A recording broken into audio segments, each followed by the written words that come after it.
Hello everyone, I want to say a massive thank you to Morbid Minds who collaborated on this video with me. She makes really good horror themed videos and I'm sure you'll like her channel, so be sure to subscribe if you haven't already. There will be a link to her channel on the screen now, and there is also one in the description. Thanks a lot, and I hope you all enjoy this video. Okay, some context. I'm a 24-year-old guy, and this happened to me about 6 months ago. I live in a rather large apartment complex, one that is very open and social. People are always outside, waving to each other, having drinks and barbecues, stuff like that. It's quite a safe place, with people looking out for each other all the time. And if anything happens, everyone is usually in the know. Anyway, I live at the higher part of my building, very close to the roof. In fact, there's a door near my place next to some stairs leading up to it, so it isn't that hard for you to get up there. I've personally only been up there once before, and after this, I don't plan on going up there ever again. It was 8 o'clock at night, and I was on my computer checking my emails, as well as just relaxing and browsing different sites. Well, at that moment, my internet decides to take a shit on itself. Now, this is pretty common, as I use my building's Wi-Fi, and it does this at certain points.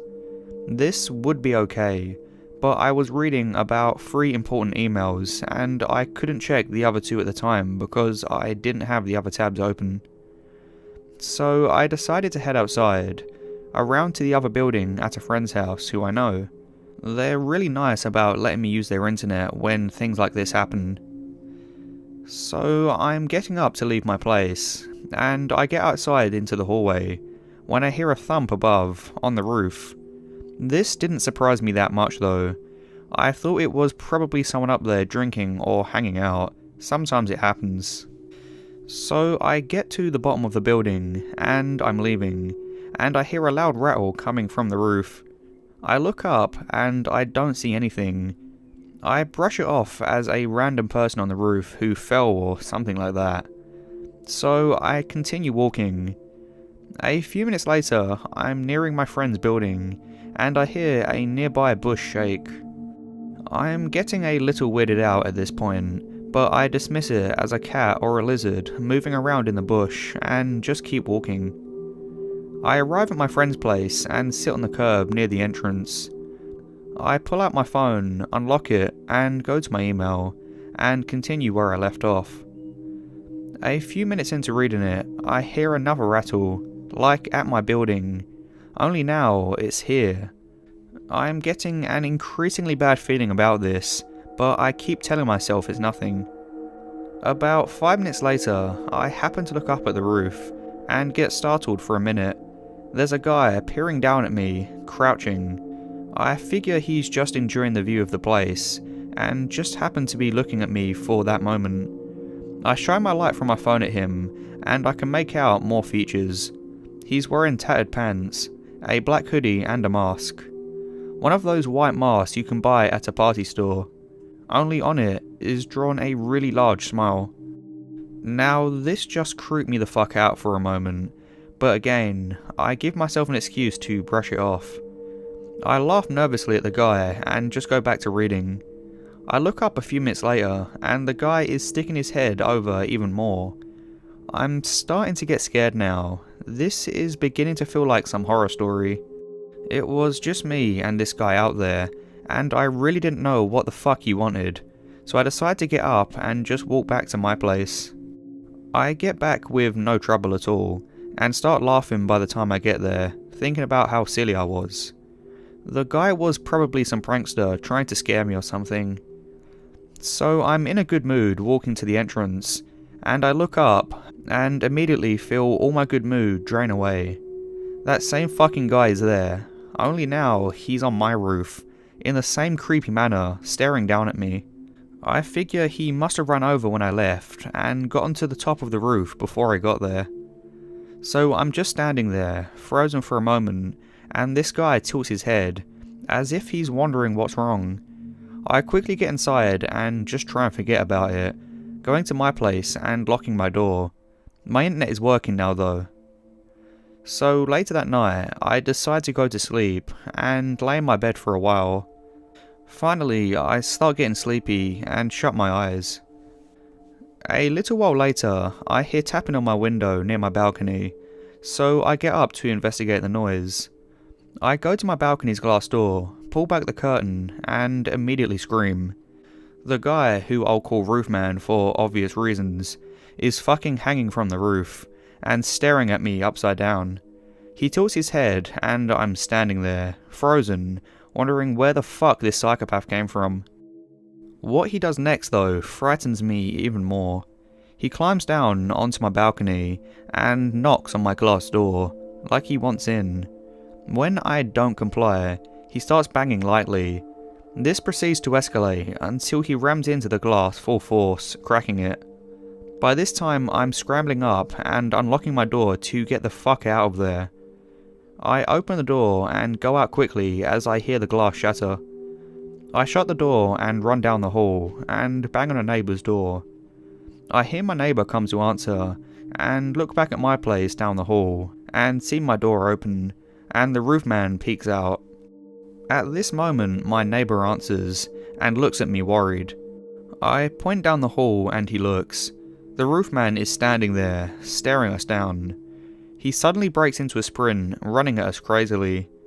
My neighbour pulls me into his place quickly and closes the door.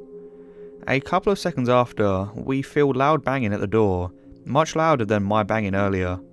We look out the peephole and he's relentlessly ramming the door. The door holds up though, and a while after, he gives up and runs off. We called the cops and they searched the complex for him, but he wasn't there. I don't know what scares me more, that horrific night, or knowing that he's still out there, and he could do that to me again, or potentially to somebody else. My neighbour kindly allowed me to stay at his place for a while, saying he understood that if something like that had happened again, he'd have my back, and I can't thank him enough. So now, I sit here, still in my neighbour's place, relaxing and watching TV, and I haven't seen that psychopath since that night 6 months ago.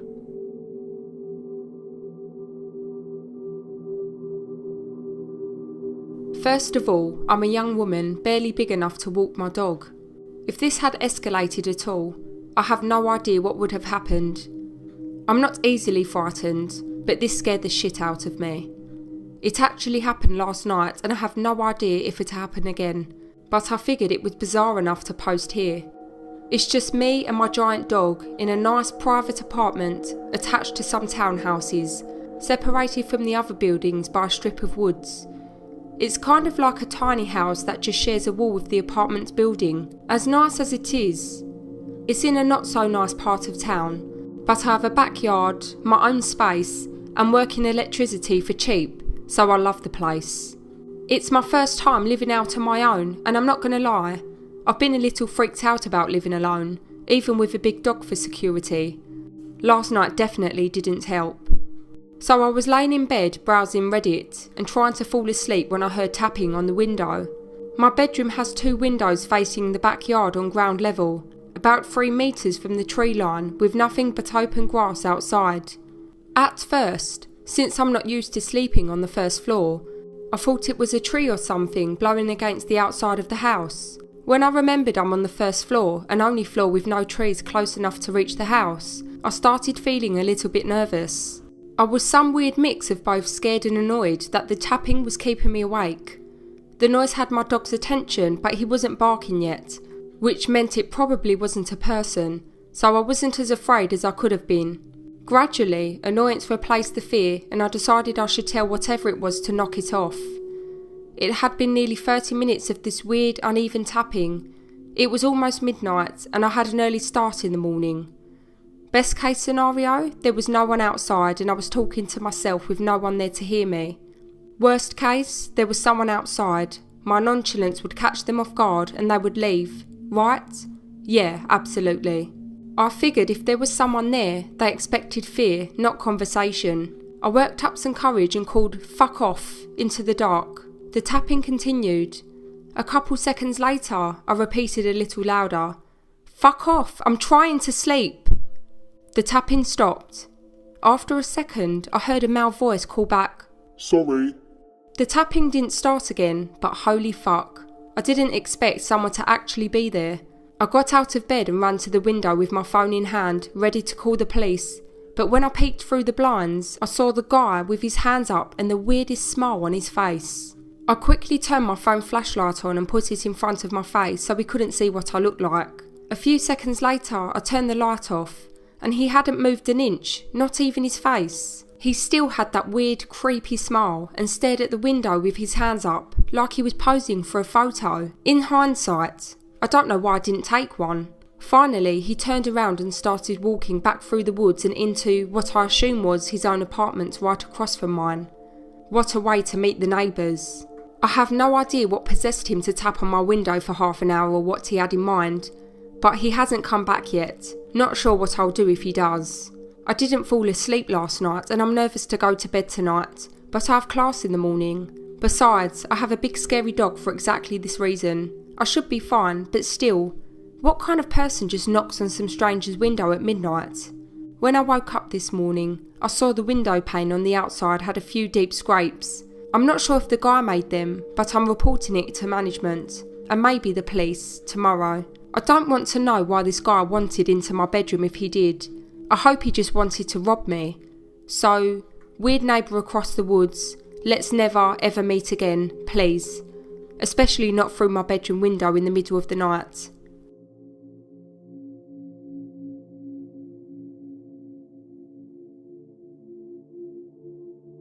About 3 years ago, only a couple of months after we got together, me and my boyfriend were planning to move out together and had been viewing one-bedroom flats. We'd had some crappy luck and had only managed to find one that had potential, but it was in a converted house and not in a block. The upstairs had been separated from the downstairs, with the hallway being made into a small porch and 2 doors, one leading upstairs to our flat and the other to the ground floor where the landlord lived. We accepted the flat before meeting the landlord, and it's something I deeply regret to this day. When we did meet him, as he was away for a while and we were viewing the flat, I can only say that first impressions are very important.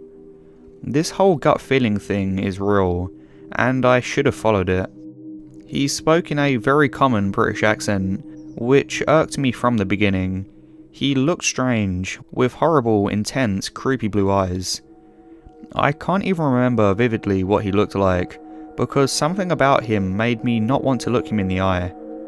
Well, first meetings and impressions aside, he seemed kinda rough, but was polite and explained the rules to living in the flat. Now, before I go on, I want to say how shady this flat was, now that I have lived in other flats. The electric meter was run by pound coins, and seemed to be considerably more expensive than what seemed normal. The landlord told us he would come by monthly to collect the money we put in. Keep in mind we were only paying for electricity to run an upstairs of a small house, and it was costing us about £20 a week. The same amount my parents pay for their entire house in the same area. I can't remember how we paid the gas, but we didn't have a meter. The landlord also told us we were unable to have internet while we lived there, as it would involve making holes in the wall. The council tax was included in the rent, meaning we gave the landlord our council tax with our rent and he would pay it. That seemed off. It also didn't help that the estate agent conveniently forgot to mention that his wife had died and that was why he had converted the upstairs. The landlord told us with no discomfort at all, and I couldn't stop thinking about whether I was sleeping in the same room she died in. The first time the landlord confirmed my suspicions of it being a bit strange was when we moved in. He told us he had left the sofa in the living room and we could do what we wanted with it. Throw it away or keep it, or even sell it. So my parents, needing a temporary sofa, offered to take it off our hands. When my dad and boyfriend were helping to put it in the back of his car, The landlord, who had been gardening, started freaking the hell out, saying it was an anniversary present. A sofa, alright. And then, rather than telling my dad and boyfriend to leave it in the garden for him to find somewhere to put it, he ordered them to carry it round to his garage. Horribly embarrassed, my dad and boyfriend did what he said to let it be. Seems like a silly reason to start hating someone, but just the way he flipped, his behaviour, how rude he was about it, how he told us hours before that he didn't care what we did with it, and now it was an anniversary present, and how dare we not ask him first. A couple of weeks later, we started noticing that he smoked pot. A hell of a lot of pot. The porch constantly smelt of it, which was embarrassing for us when guests came over. Just a disclaimer, I'm 100% not against pot or anything. I've even tried some myself, but the smell can be a bit gross when you're not smoking it yourself. You know, I didn't really think anything of it, but it certainly didn't help my attitude towards him when our entire flat smelt like pot all the time.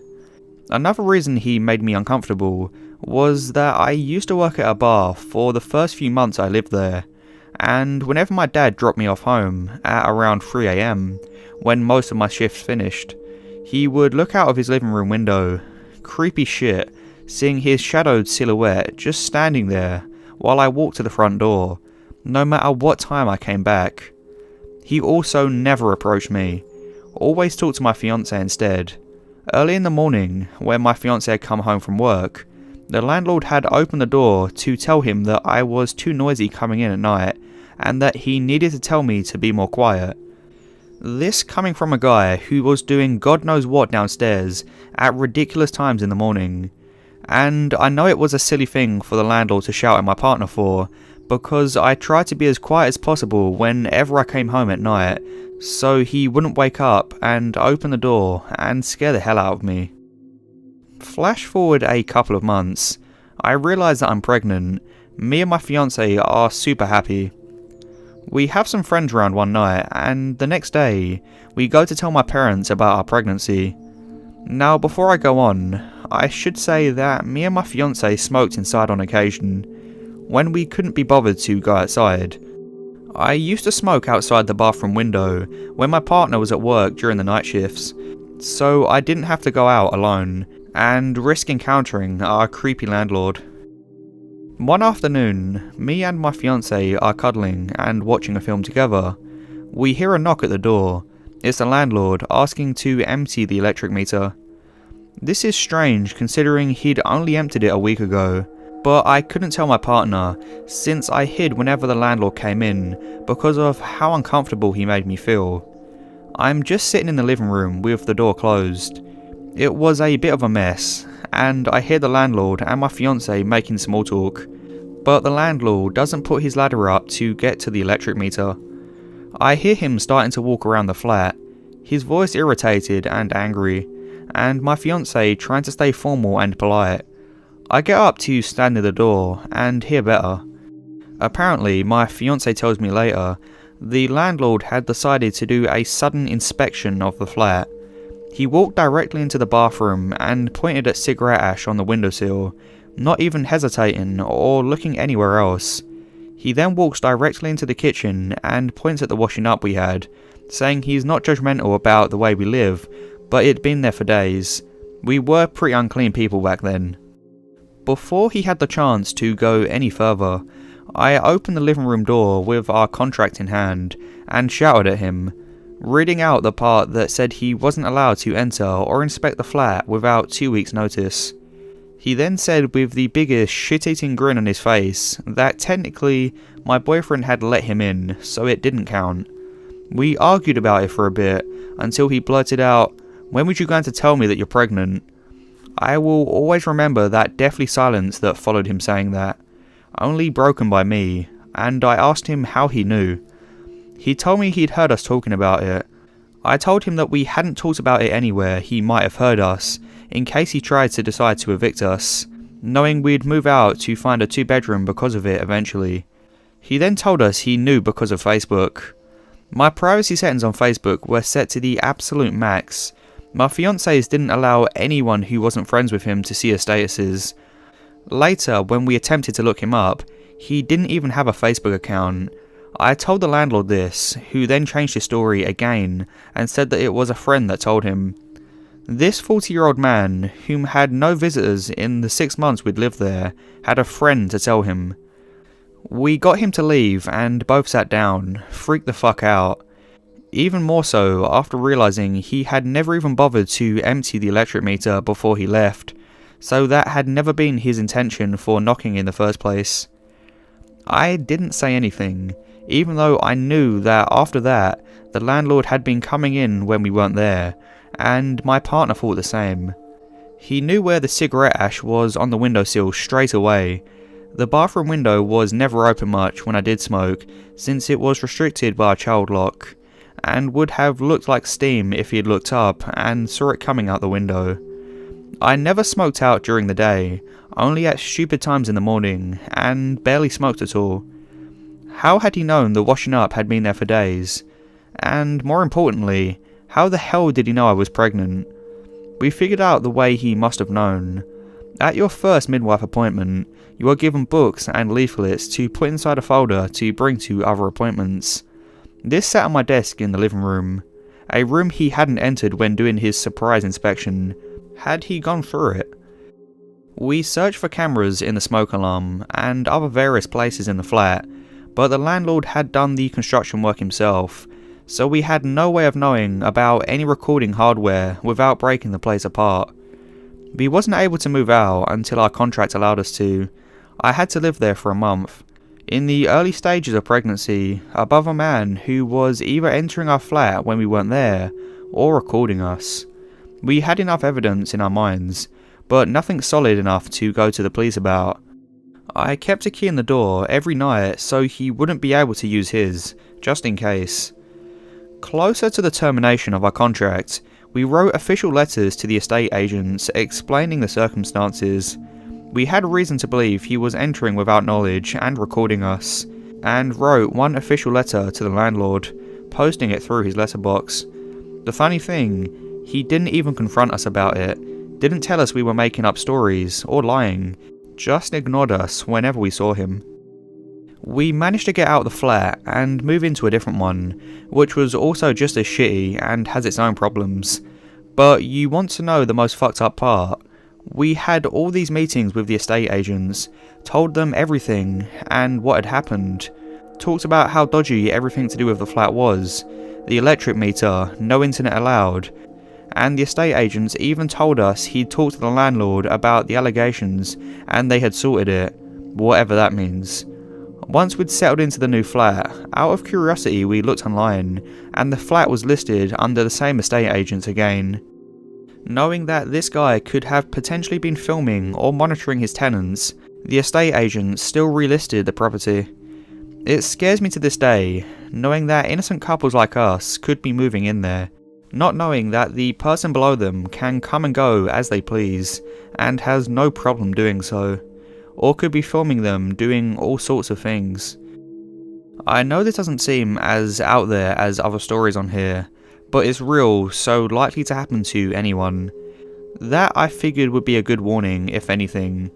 The most horrifying thing to me, to this day, is never knowing what was really going on, and if he hadn't confronted us, how long would we have lived there, not knowing our home had been violated while we weren't there? So, creepy landlord, let's not meet again.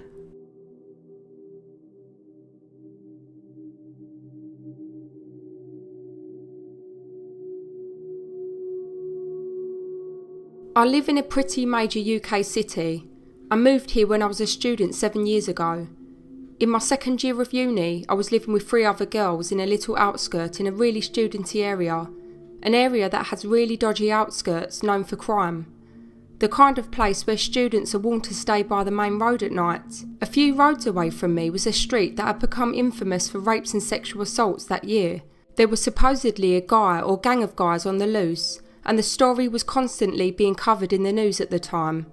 So one morning, I set off for uni at around 8:30 am. It was a nice sunny spring morning, and I had my music playing on my iPhone. I walked from my house into the back car park of a large supermarket on the main road. As I was walking up the slope leading alongside the supermarket to the street, the bus to uni stopped just outside the shop. I became aware of someone walking behind me. I immediately took one earphone out as I looked at him out my peripherals. He had a bike, so I assumed he wanted to get past, and I hung back a bit. He stopped and I got a proper look at him. He was dark-skinned, around 35, and extremely fat. Not in a horrible way. I don't usually notice stuff like that, but he is by far the biggest person I have ever seen with my own eyes. Anyway, I thought you were Sarah. I'm Tony. Oh, I'm not. I laugh awkwardly and start walking away, as alarm bells were kind of ringing. As I said, this is the kind of place where you don't chat to random blokes. He speeds up to walk alongside me, asking me questions about where I go out clubbing, when I'm next going out, what I like drinking. I humour him as the main road was like 100 metres away and there were people everywhere. I'm just kind of giving him quick answers and give up on my music by unplugging my iPhone, stuffing my headphones in my pocket. Can I have your number? Sorry, I'll give you my number, eyeing up my phone. So he reads his number out and I just put it in, thinking that will be that. Okay, now ring it. I know I should have said I don't have credit or whatever, I know, but in the weirdness of the moment I did it. Then I very hurriedly said I had to go and walked quickly around the side of the building to the main road and went straight into the supermarket as I didn't want to have to wait by the bus stop with him there. I looked behind me and saw him locking his bike up outside the entrance, so I quickly ducked down an aisle, went round the back of the supermarket and popped up at the end of another aisle to look at the entrance. Guess who was walking along, checking the aisles? I darted across and used the checkouts lining the other side of the shop as cover and somehow made it back outside. There was no bus. I stood close to a group of people waiting, keeping an eye on the shop entrance. Tony appeared and smiled this massive, toothy grin at me. The bus arrived and I jumped on, relieved to be finally free of him. Then the phone call started. By the time I had gotten to uni 30 minutes later, I had about 5 missed calls and a voicemail. I go into my class and immediately told my friends Alex and Gaz. I was kind of laughing it off at this point, and the whole class was listening in to the voicemails and it was all a bit of a joke. What did he look like? I tell her that he's around 35 and morbidly obese. And her eyes nearly fall out of her head. She asks whether I've seen the local newspaper today. The police have released an e-fit of one of the suspected rapists in my area, mid-30s, dark-skinned and extremely fat. So now, things take a more sinister turn, and it's no longer funny, as the calls and voicemails rack up even more. By midday, I had 11 missed calls and 4 voicemails, all mentioning the club night he was talking about, when can he take me there, etc. I decided to call the police, and they came to my house that afternoon. He actually phoned while they were there, and the policewoman answered it. After taking down all the details, they left and promised to be in touch. The next day, a plainclothed policeman rocks up. Tony was a convicted rapist, and they had him in the police station. The name Tony and the number I had given them checked straight out on their records and led them to his door. Never heard anything else about him or the situation. Ironically, I have recently moved to the infamous Rape Road, although within a 10-second walk of the main road. Tony, wherever you are, please let's not meet again. Ever.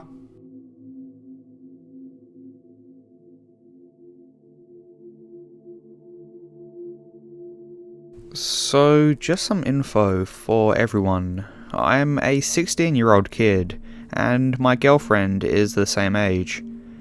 For this story, I will call my girlfriend Kelly, and the creepy kid James. So, Kelly and James knew each other before I even met Kelly. James has the biggest crush on Kelly, and it's getting to a point where I don't even know what to do about it. So James is a 12th grader, and me and Kelly are 10th graders. James has been a fuck up for a while now. He had dumped his girlfriend last year to date Kelly, and when that didn't happen, he made it his mission to get her. He started out by switching most of his classes for the one she was in. Now, don't get me wrong, I think James is a really fun dude. It's just he is obsessed with Kelly. Kelly and James are friends, but not best friends, just friends. Now, we are all in a marching band, and me and James both play trombone, so I was around him, so we pretty much became best friends.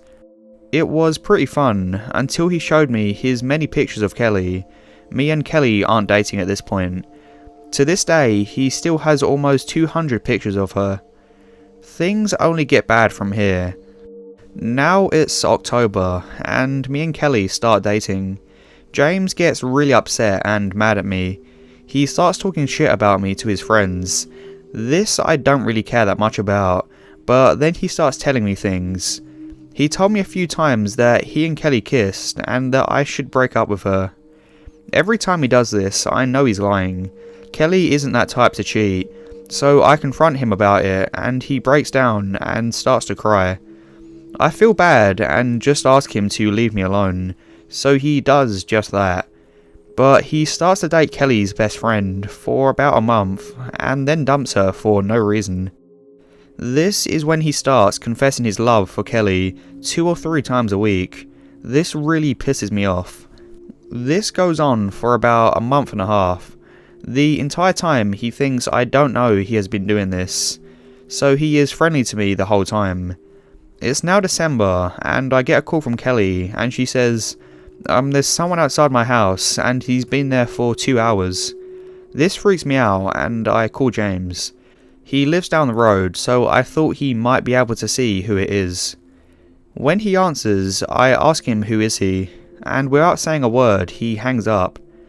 I call Kelly and ask her if the guy was still there, and she said no. This makes me believe that he was watching her house at night. So yeah, that kid is really creepy, and I want him to stop, but I doubt he will. I'm really scared for me and Kelly's safety. So I have an update for you. I decided to talk to him on my own, without Kelly. I asked him to stop and that he needs to leave us alone. However, as soon as I stopped speaking, he played the biggest victim card I have ever seen. He basically told me that it was her fault for posting so many attractive pictures of herself on Instagram and Twitter, and this made me sad. To be honest, I shouldn't have started yelling at him, but I had so much anger inside that I just let it out. So he stood up and got in my face and tried to hit me. However, he missed, and by that time, Kelly had told the school officer, and her friends came to help.